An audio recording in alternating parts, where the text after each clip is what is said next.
Welcome to EIC's Sustainability in 2025 webinar. We'll start by looking at the policy landscape, how it's evolving. Then we'll examine typical challenges and priorities. This is based on our experience and the clients that we currently support.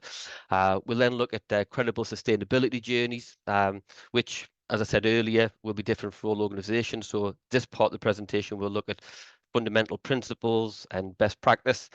We'll then cover some routes to compliance, some accreditation options, and then how we can help. Lastly, we'll have some Q&A, and although we'll likely leave the answers to the end, you should all be able to see your Q&A function on your screen now, so I'd encourage you to use that throughout the presentation. So we're joined by 3 speakers today from our sustainability team, and they've kindly prepared the presentation for us. So at that, I'll hand over to Nazia to start talking about the policy landscape. Nazia? Yep, thank you, Willie. Hello and welcome everyone. I am Nazia, Sustainability Consultant at EIC Partnership, and I have been working in ESG and sustainability space for over 6 years now. Over this time, I have witnessed a clear shift and a powerful shift. And to set a tone for today, I want to ground us in the one key idea. Sustainability is no longer just about ambition, it's about accountability. And what's driving that accountability? Policy and regulations. Over the past 18 months, we have seen the landscape shift dramatically away from voluntary pledges and soft guidance towards binding legislation, mandatory disclosures, and real world consequences. Climate targets are tightening, reporting expectations are rising, and regulators are moving from carrots to sticks. So, what does that mean for all of us today?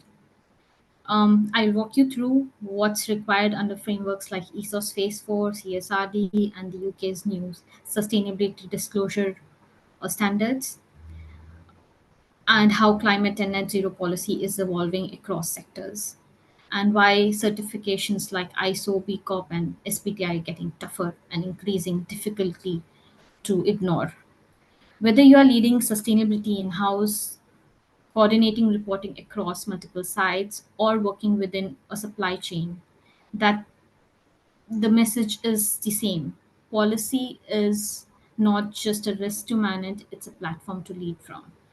So just look at the first ESOS Phase 4, which is the Energy Saving Opportunity Scheme. ESOS is a UK-wide mandatory energy audit scheme for large organizations aimed at identifying cost-effective energy-saving opportunities. If you're already familiar, Phase 4 is where the scheme starts to evolve. This is not just about a copy-paste of previous phases. There is a clear shift in tone from a compliance exercise to something much more strategic and outcome-driven. Here's what you need to know. Mesos, the online portal access opened this month, and the submission functionality goes live mid June 25. So if your organization is in scope, this is the time to make a step forward. A key new requirement is action plan progress update. So by 5th of December 2025, every participant must submit a progress update signed off by a company director, which is a big change because now there is an expectation of follow through, not just the paperwork. The guidance is also nudging organization towards ISO 50001 and broader net zero alignment because regulators are flagging up that they want to see energy strategy embedded into long-term operational planning and not left in a silo. We are helping companies to use this as a launchpad, linking ESOS data into net zero roadmaps, capex planning, and even supply chain engagement. So, in short, while the rules may feel technical, the opportunity is strategic. It's your chance to bring energy into a boardroom discussion. Now, let's look at SECR, which is streamlined energy and carbon reporting, which requires qualifying UK companies to report energy use and carbon emissions annually, which is to promote transparency and accountability. Now, while SCCR's eligibility criteria haven't changed. The expectation around it um, is definitely have. Regulators, investors, even procurement teams are starting to view SCCR reports as early indicators of ESG maturity. And although Scope 3 this disclosure is not mandatory yet, the pressure to disclose it, even partially, is increasing across many sectors. But here's the key point: SCCR can be much more than a compliance exercise. We have seen organizations integrate SCCR data into their broader sustainability reporting, align it with TCFD disclosures, or use it to track internal KPIs on energy and emissions. Some are even leveraging it to justify operational changes, strengthen employee engagements, or even renegotiate energy contracts with better terms. So don't just submit SCCR as a compliance, make it work for you. It's no longer just about past performance, it's about indicating your ESG intent. And ultimately, the key question is not about do we qualify, it's about what story are we telling through SCCR. With this mindset, let's move to CCA, which is climate change agreements. Um, it offer CCA offers eligible energy intensive businesses significant discounts on the climate change levy in exchange for meeting energy um, efficiency targets. This is often overlooked, but for the right sector, it's a powerful incentive. The scheme has been extended to 2023. The new target period starts in 26, using year 22 as a baseline. So crucially, you can no longer bubble multiple sites together. Each site needs to perform against their own target. Next, you will see in CCA, reporting has become annual. So through only biannual performances reviews will count. For businesses with energy intensive processes like manufacturing, cold storage, processing, the CCA still offers real cost relief via climate change levy discounts. But the businesses must reconfirm their eligibility by January 26, especially the 70/30 rule. For newcomers, a one-time window opens this summer, a real chance for those who were previously excluded. Next, let's look at EPBD. Since buildings are now a center stage as well, the Energy Performance of Building Directive is the main EU law focused on improving energy performance of buildings, aiming for a fully decarbonized building stock by 2050. So, under EPBD updates, non-domestic rented properties must hit EPC Category C by 2070 and Category B by 2030. This applies to most commercial buildings, and retrofitting will often be essential. TM44 inspections are mandatory for air conditioning systems over 12 kilowatt, which is now being actively enforced. Um, it's because many companies don't realize they are out of date here. There's also a discussion about expanding DEX, that is display energy certificates, to a wider set of buildings. This would increase visibility of energy performance in the private sector, not just the public one. So if buildings are part of your estate, leased or owned, this is the time to plan for long-term updates and not just the reactive fixes. ESG reporting is where the global acceleration really kicks in. Let's start with what's coming out of European Union, the CSRD, the Corporate Sustainability Reporting Directive. Even though it's a European legislation, it has real implications from UK businesses, especially if you have subsidiaries in the EU or generate significant revenue from the bloc. So why does this matter? Because CSRD is raising the bar.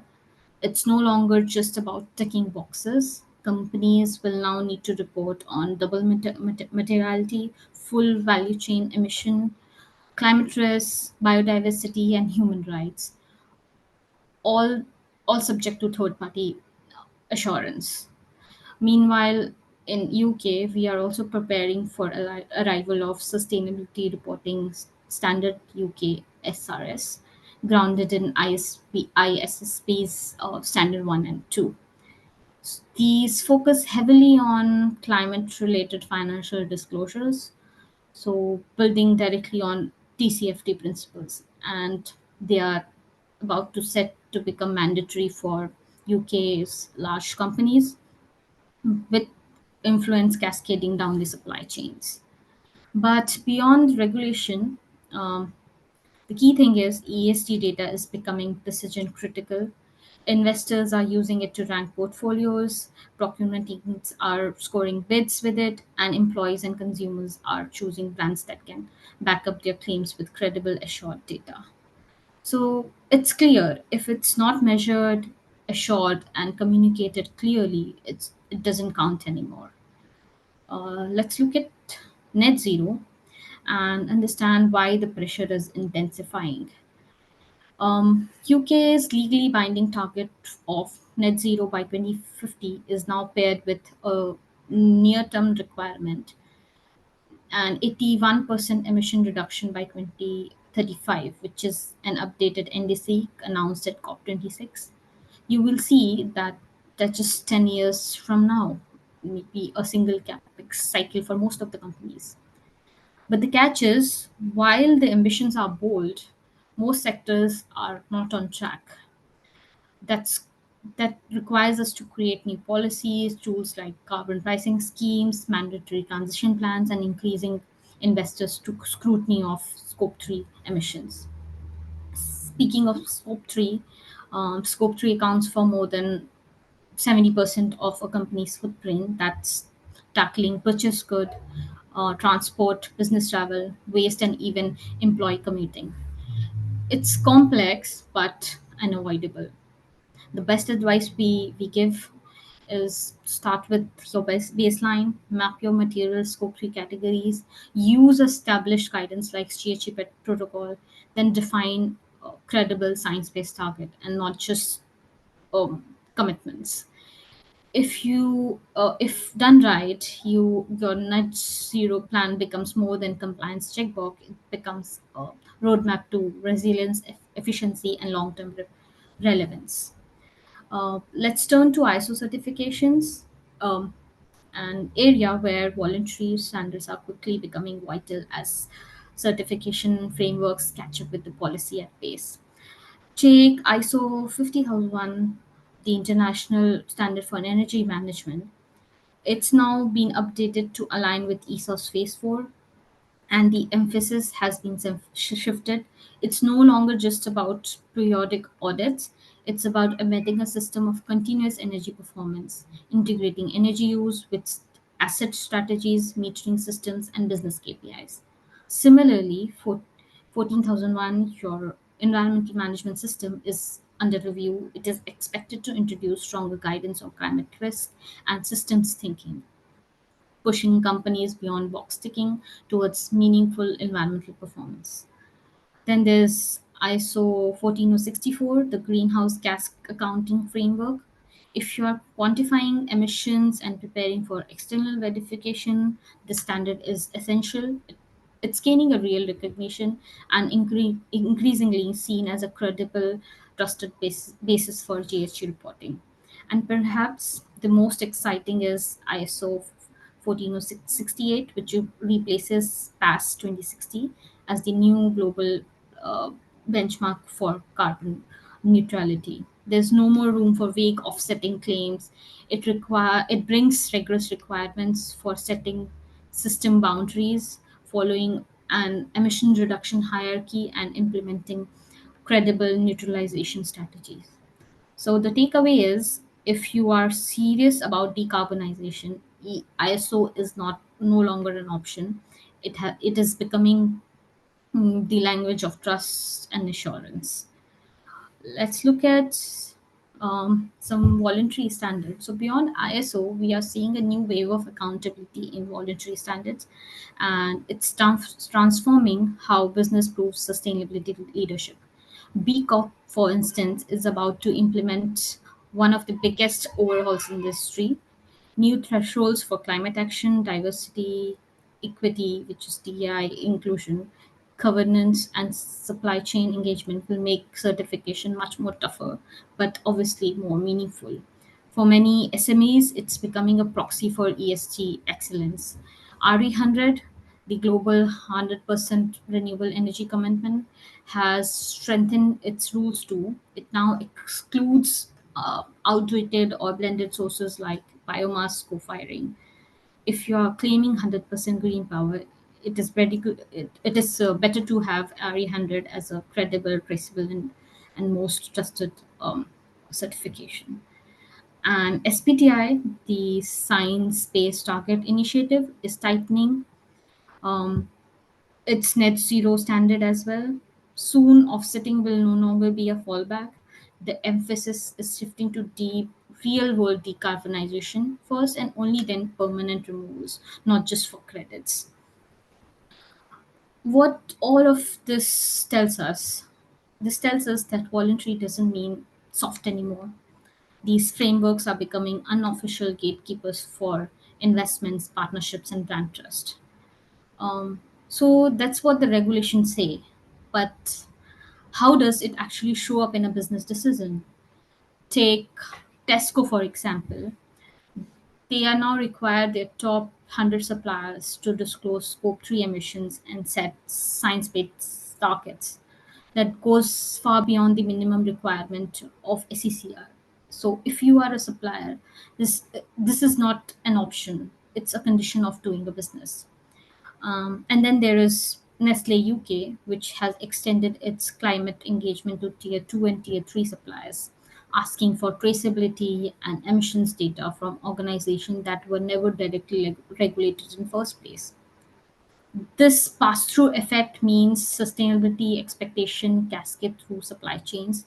Even if you are not directly regulated, your customers likely are, and that changes everything. The message is clear over here. The market is moving fast than regulations. Sustainability is no longer just about compliance, it's about staying relevant and competitive.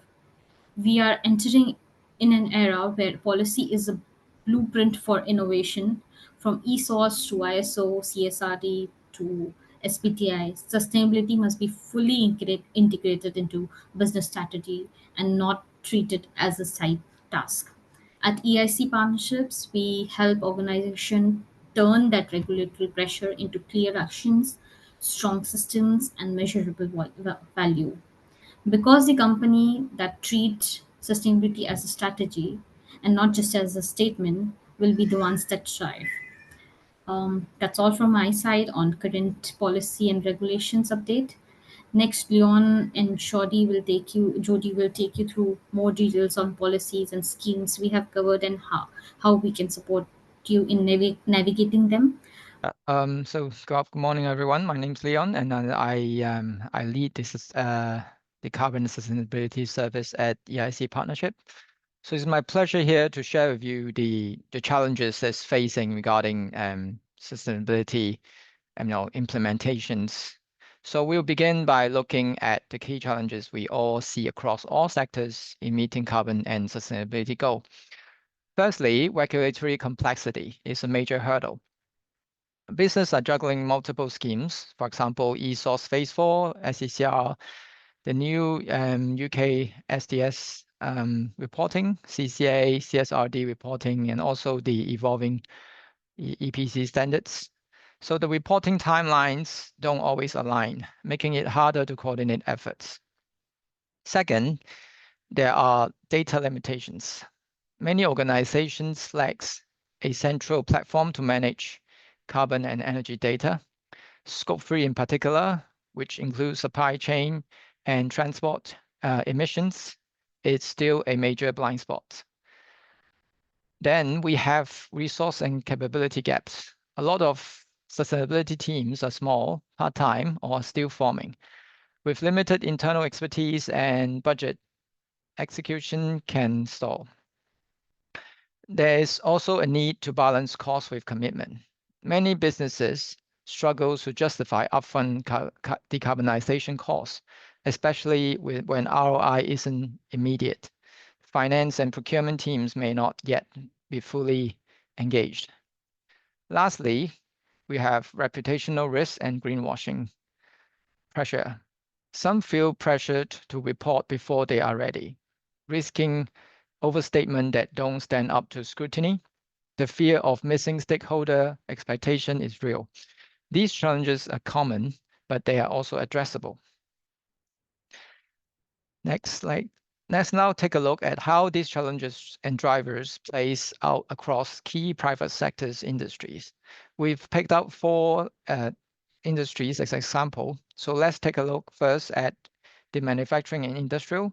The priorities are cost savings and compliance, particularly through schemes like ESOS and CCA and standards like ISO 50001.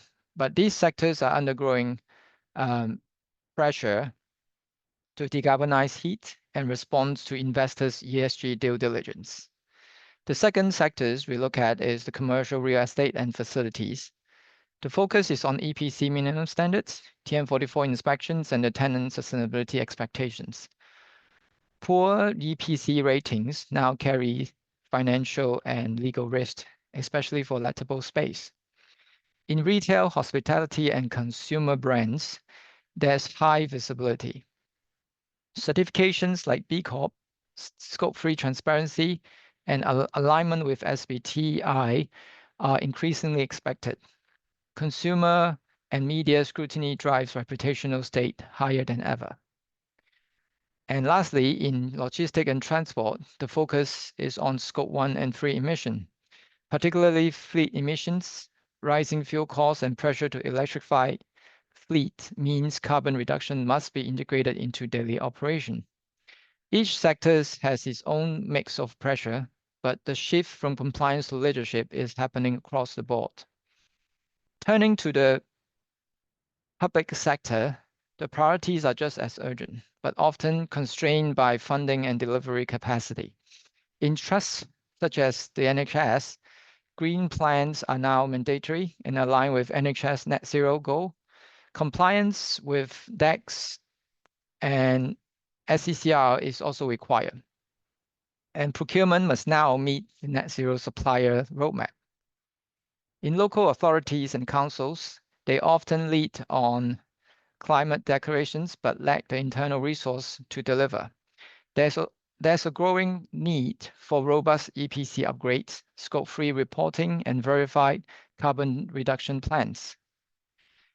Education institutions are now influenced by sustainability ranking that affects student applications. More universities are committing to SBTi targets and must maintain DEC and SCCR compliance.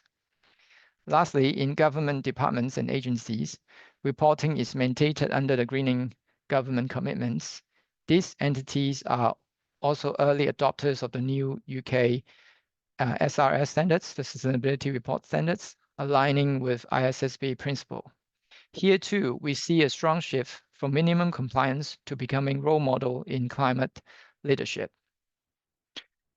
So next, we're going to take a look at what a credible sustainability journey looks like today. Building a sustainability journey means going beyond pledges. It's about showing measurable, accountable progress. Here's what that journey looks like in practice across 7 key steps. First, we set a baseline. We begin with data, establishing a clear baseline, which includes your carbon footprints, energy use, and key impacts, is essential for any meaningful progress. Once the baseline is set, you need an ongoing monitoring. That means using dashboards, and processes to track emissions and energy performance over time. Once the monitoring is set up, you need to meet your local legal obligations, which is come next. From ESOS to SCCR to EPCs, TM44, and upcoming SRS requirement, compliance is your license to operate. Once you comply with all the standards required, then it's time to plan. This is where you define your decarbonization strategy, set targets like net zero or SBTi, and prioritize high impact interventions. After that, we will need to focus on the engagement, because sustainability isn't just a solo effort. Internal engagement across leadership, procurement and operations, and external collaborations with suppliers and customers are critical. Once you are done with the engagement, now you're ready to communicate. Whether it's annual reporting under SECL, disclosure to CDP, or ESG reports that align with ISSB, reporting should be transparent, consistent, and data-driven. And finally, it all goes back to it's a cycle. As regulations evolve, new technology emerge, and your business grows, your strategy must adapt. Continual improvement keeps your sustainability credible and future-proof. In short, a sustainability journey is measured, intentional, and integrated into how you operate. Next, we're going to take a look at what our clients is asking us now in 2025. We are seeing 5 consistent themes emerging across sectors. First, they will ask how we can comply without wasting time or money. Clients are looking to combine requirements like aligning ESOS with ISO 50001 or SDCR with CDP, creating one process that serves multiple goals. Second, how do we turn data into action? There's a demand for better visibility through dashboards, automated data tool, and clear energy and emission KPIs. Third, how do we integrate internal engagement? Most clients are investing in sustainability training, team workshops, and culture building, making sustainability part of the business DNA. Fourth, how do we know our plan is credible? External validation is key, whether it's through SBTi, ISO certifications, or B Corp. Third-party frameworks offer credibility and structure. And lastly, how do we compare to peers? Benchmarking through tools like GRESB, EcoVadis, and industry-specific ESG matrix is gaining traction. This is a clear sign organizations want to move from compliance to credible leadership. Next, as we support organizations on their sustainability journey, we see a clear patterns, and they fall into one of the 2 camps: those stuck in reactive cycles and those building forward-looking resilient practice. There are 4 key areas where this contrast shows up clearly, where red flags are clear early signs that a business may be exposed to risk. On the other hand, best practices are what position an organization for resilience and credibility. First, we take a look at the compliance aspects. A red flag we often see is organizations rushing to meet deadlines like ESOS with minimal internal engagement. In contrast, best practice means using schemes like ESOS alongside ISO 50001 to drive investment planning and long-term savings. Second, data reporting. Many companies still rely on manual tracking, with little visibility on Scope 3 emissions. Leaders, on the other hand, invest in metering, automation, and supply chain engagement to make their reporting complete and actionable. Third is the strategy. The absence of credible net zero plan, or one that sits in the drawer, is a major red flag. Best-in-class organizations not only set science-based targets, but also ensure board-level buy-in and integrations with business planning. Finally is engagement. If sustainability is just seen as an ESG report, the impact is limited. The best performers embed it throughout operations, procurement, and company culture, making it a shared responsibility, not just a reporting exercise. These contrasts highlights where organizations can alleviate their efforts from compliance-driven to genuinely transformative sustainability. I'll then pass on to Jodie to talk about the service that we have and how can we achieve the road to compliance, net zero, and third-party for certifications. Thanks, Thank you. Leon. So firstly, hi everyone, I'm Jodie Street. I've been at EIC for 9 years and I'm an analyst manager. So there are many different ways that organisations can reach their sustainability goals, but as everyone's goals are different and objectives are different, there are many different routes of doing this. So we're here to help. First off, I'm going to go through our 4 core compliances, with the first one being ESOS. So many of you will already be aware of this, as we are currently in the 4th phase of it, which started 6th of December 2023. And if your organisation qualified for a previous phase, it is highly likely that you'll be required to comply again. To date, at EIC, we have supported more than 695 clients through their ESOS compliance journeys. And in doing this, we've completed over 2,000 site visits and I've identified potential savings of 6.65 million tonnes of CO2 across phases 1, 2 and 3. To put that into perspective, that is the equivalent of the power use of 1.7 million UK homes annually. So some of our clients have been randomly selected to be audited by the Environmental Agency, and we're proud to say that 100% of them were found to be compliant. Many of our clients have also used their ESOS as a stepping stone to start their net zero journey. This is due to the detailed analysis and recommendations that go into the site visits and the follow-up reports.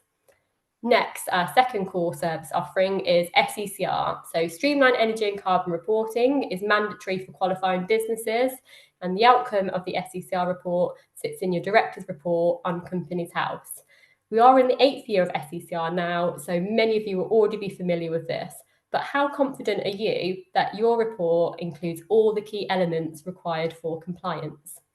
One of our clients, as part of their carbon management plan, asked us to benchmark their sustainability journey against 20 of their competitors.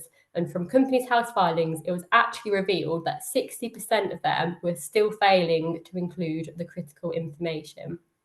To remain compliant, your SECR report must include the following: UK energy use in kilowatts, associated carbon emissions, a clear methodology, details of energy efficiency actions undertaken during the financial year, an intensity ratio, and finally, previous year's figures for both energy and emissions. At EIC, we use industry standards for both conversion and methodology, and we've supported over 450 accurate annual reports to be submitted since the scheme began in 2019.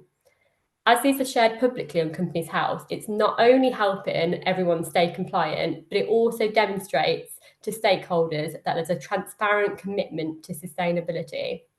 Both SECR and ESOS work very well together for a greater carbon coverage and create a great foundation for a carbon management plan. Next, our third core offering is CCA. So climate change agreements are voluntary agreements made between UK businesses and the government. As Nazia mentioned, one of the biggest benefits of being in this is the discount you receive on your climate change levy, which is commonly known as CCL on energy invoices. This discount can change annually, and it is currently set to 92% off the CCL charge for electricity and 83% off the CCL charge for gas. Last year, so in 2024, our clients received a combined total savings of £4.5 million just from being part of the CCA scheme. There are actually over 60 sectors that can participate in CCA. So if you think that you may be able to benefit from this, we would recommend looking into this, as the opportunity for new applicants ends in August.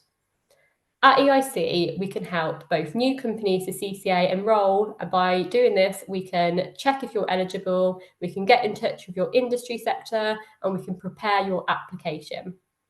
We can also support companies that are already in the scheme to collect the relevant data, conduct a 70/30 assessment annually, which is a requirement of the scheme, and also complete the target period submissions and ensure you're receiving the correct CCL discount. We keep everything required in an evidence pack, which is one of the new requirements from CCA.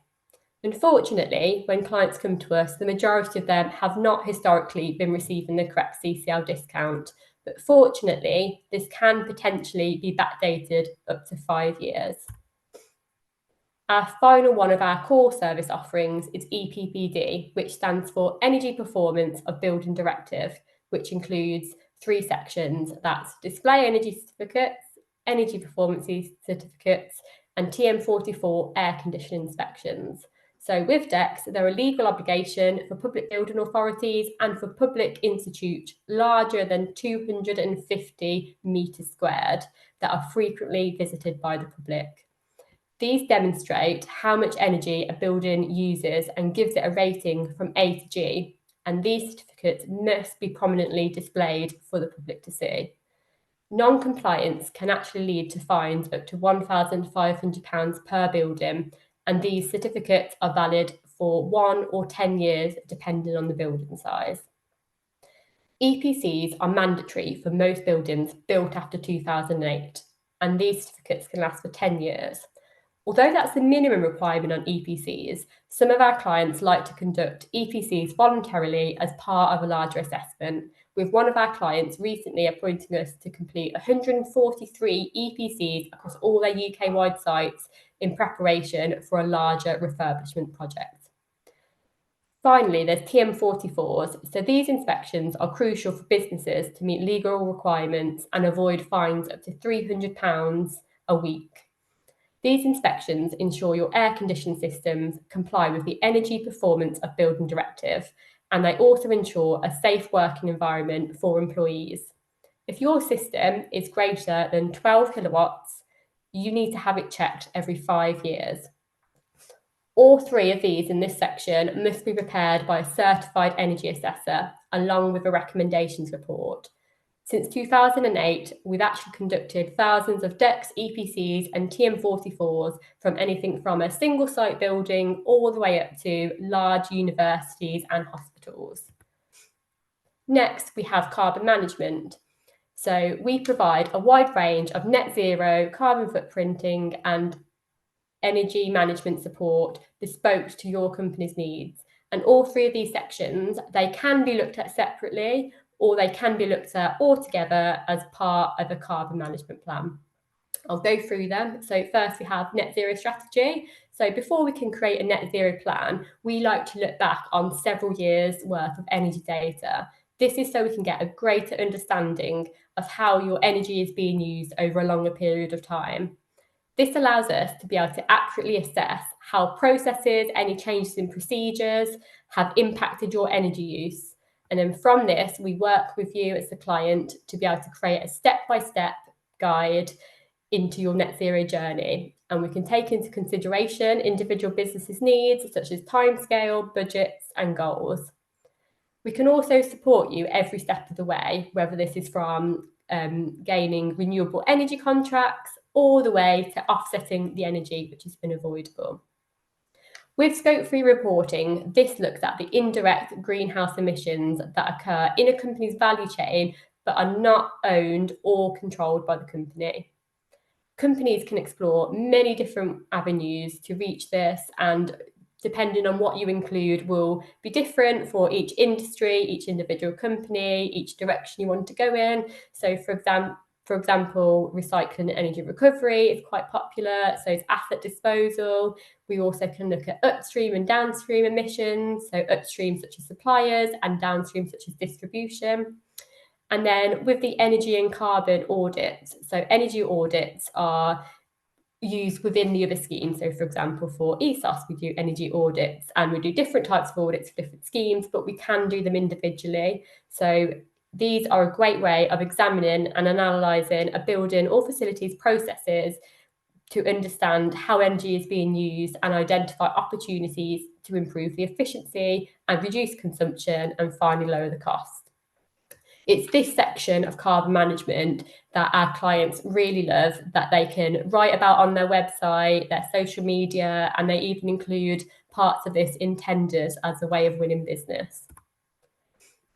Next up, we have sustainability and ESG reporting. So when we do these, we can include alignment with frameworks such as Sustainability Reporting Standards, International Sustainability Standards Board, Task Force on Climate-Related Financial Disclosure, and Corporate Sustainability Reporting Directive.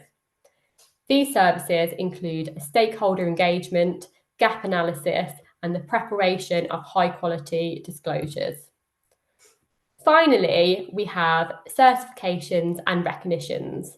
So as we saw earlier, that we are moving away from seeing sustainability as a tick box exercise to more focused on a longer term plan of how to showcase the ethics and commitment of your companies. This area is becoming increasingly popular. So first of all, we have the ISO standards. So as ISO standards have been around for over 80 years, they'll probably be the most recognised, with ISO 50001 also being a route to supporting compliance with ESOS. However, more schemes are becoming more popular, such as science-based targets. So this aligns its goals with the Paris Agreement. We also have RE100. So this is a global initiative and it unites influential businesses that are committed to sourcing 100% of their electricity from renewable sources. And finally, there is Certified B Corporation. So this is a certificate given to companies that meet very high standards of 3 areas. That's social and environmental performance, accountability, and transparency. So this is actually issued by B Lab, who's a not-for-profit organisation, and they like to give recognition to companies for balancing purpose and profit. So how we can help you is, if there's one that you know you're interested with, we can help you meet the criteria to gain that certification. But if you would like to stand out and you're not sure which one would be best for you or best in the industry, we can do a benchmark exercise to see what is best for you. And that is the end of our services.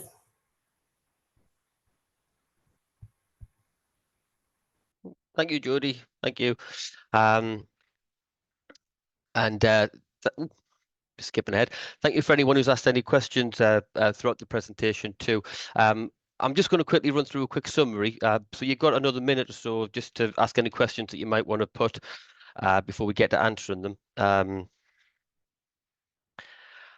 So yeah, firstly, I guess in summary, some of the key points that I would take away is that, you know, from what Nazia said, the sustainability demands are going to grow. So it's better to be proactive and get ahead of the requirements instead of being reactive. You know, like Liam was going through, you need to create a strategic, credible plan. You know, organizations are going to have lots of different challenges and requirements and priorities. So, you know, you need a plan to decide what you're going to do so you can get from A to B. And it, you know, just to be efficient and effective, it's best to have a multi-purpose approach to tick all the boxes you need along the way and make sure you get to where you want to be as easily as possible. And then lastly, it's the implementation and the management of the plan. So it's not just the case that you can, you know, we've won sustainability now. It's an ongoing thing that'll be, you know, required forever. So it's about having a process in place to continually measure and monitor progress and to communicate that you know, throughout the business so that you can, you know, support engagement and ensure that you stay on track. I mean, it's very. I mean, when I was writing those bullet points down, it's very similar to, you know, the ISO approach of what is it? Plan, do, check, act. It's simple, but it you know, it makes sense. So thank you very much for bearing with us through the presentation. We'll get to some questions. First question I'll ask, and just feel free to shout up any of the panelists who want to take the answer. So someone's said that they've made a net zero pledge, but they haven't really got a fully formed, realistic roadmap So what should they do? Yeah, so there's loads of different ways where they can start. I don't know, obviously, if they're in ESOS or SECR, but from that's a really good start, because from that they'll be able to use the data to be able to start a carbon management plan. So I think starting with looking at data, looking at an energy audit is the best place kind of to see where you're starting, to then see where you can go. Thank you, Jodie. I guess it's the idea with planning the creating the plan is to understand where you are right now at the beginning. You setting your baseline and establishing the boundary, and then seeing what you want to achieve along the way and what the end destination is. I guess what you've got there is a problem where you've got an end destination that's already been put out there, but you haven't actually got the plan of how you're going to get there. So you kind of have to probably reverse engineer it a little bit to see how you're going to go about working towards that. But I think the first step is to take ownership of it and have some clarity, define the boundaries, define the emissions, and then do some audits to see what's possible, and then be pragmatic and start to make the best plan you can.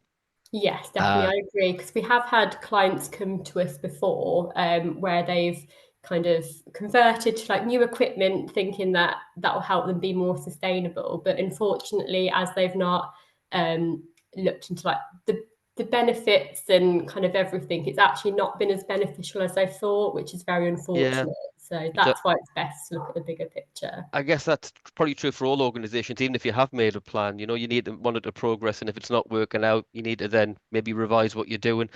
I mean, I'm surprised when I look at a calendar and I see that it's the middle of 2025 already. Because I know, like, after the different COPs that we've had in the past, there's been lots of pledges made and people making 2030 targets, and we're getting very close to 2030. And I bet there's lots of organizations out there who made a plan 10 years to go, and they're now getting more towards the business end of it, and there's a lot of work to be done. A question here about the scope of emissions. So they say they've calculated the scope 1 and 2 emissions, but they don't know where to begin with scope 3 emissions. So any advice on that? So our advice would be what we normally do. We look at the other fuels. So more if they've got things like refrigerant or like any sorts of emissions that wouldn't be captured in SECR or ESOS would look at including them. And then probably the easiest ones you can include is looking at your recycling or energy recovery. But it really depends what's the nature of the business, because what may be really obvious and for one company may be completely different for another's. But just starting to, maybe if you map out where your emissions are coming from, you could look at your suppliers, kind of think what's most important to you. Yeah, I think, you first need to, I think organizations need to start mapping the categories out of all these 15 categories that GHG protocol has published. So look for what's most relevant, where the key emissions would rely on, and start collecting the data. It would be very sort of, you know, at a very crude level where data wouldn't be very refined, but estimations and a lot of other assumptions would come in place. So first step would always be um, uh, looking for what's relevant out of all the 15 categories, and then start to look for data automation and how to close those data gaps. So yeah. Thanks, Nazia. A question that I can answer. Will the recorded presentation be shared? Yes, it will. Yeah, I should have said that at the beginning. A presentation, the recording will be available to people to watch on demand. Thank you. And there was another one there which I think Leon's typed an answer to, but it was about the SRS and when that is likely to come into effect. I don't know if you want to share. I don't know if that typed answer is shared with everybody. If you just want to answer the question. Yeah. So actually, the framework was released early this year, in January. So and then it's expected to come into effect starting for the accounting period or after the 1st of January 2026. So, and it will be due in 2027. So yeah, I hope that makes sense. Thank you, Leon. Yeah, just super. and just follow up to the previous question about the 50,001. Yeah. So so if you have got the 50,001, you you don't need to carry out the assessment on two conditions. One is that 50,001 certificates cover or cover 95% or over of your total energy consumption of your whole portfolio. And Got you. then number one, and number two is that although, and then with that, then you will be exempted for the assessment. It means the audit part will be exempted, but you will still have to submit a notification. Yeah. So Got you. That yeah, was so the it would question be about. yeah. That was So it's very simplified. Yeah. Sorry. yeah. So I'm just not sure whether everyone sees the question when the answer gets typed. So the question was about if you've got 50,001, do you still have to do ESOS? And the answer is you still have to do it, but the 50,001 certification ticks the auditing box for identifying the energy efficiencies. Yeah. Yeah.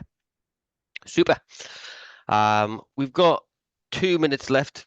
So I'll see if there's a question that has a really simple answer. A couple here which talk about harmonizing reporting and doing a multi-purpose approach. So things like SRS and TCFD. I mean, just about how to have a multi-purpose approach. I guess it's just there's not one rule, I guess, for being able to do it. I guess it depends on the individual requirements of the scheme as to how you can bring it all together and tick all the boxes. Yeah, I tried to bundle a few questions together there, so not really a question for you to answer. Cool. Yeah, I think You got it's 30 good to seconds, always. Nazia. No, I was just saying it's always good to review gaps and see what are the missed opportunity, continuous monitoring, and sort of doing this regular exercise of identifying gaps would always help. So yeah. Super. Thank you very much. Oh, well, that takes us to 11. Thank you for joining today, everybody. The recording will be available. Let us know your feedback because there's a little pop-up survey that we're going to be launched after I finish the webinar. So please answer the question there, and hope you enjoyed it, and hope to see you again soon. Thank you. Brilliant. Thank you, everyone. Thank you. Bye. Thank you. Bye-bye. Bye.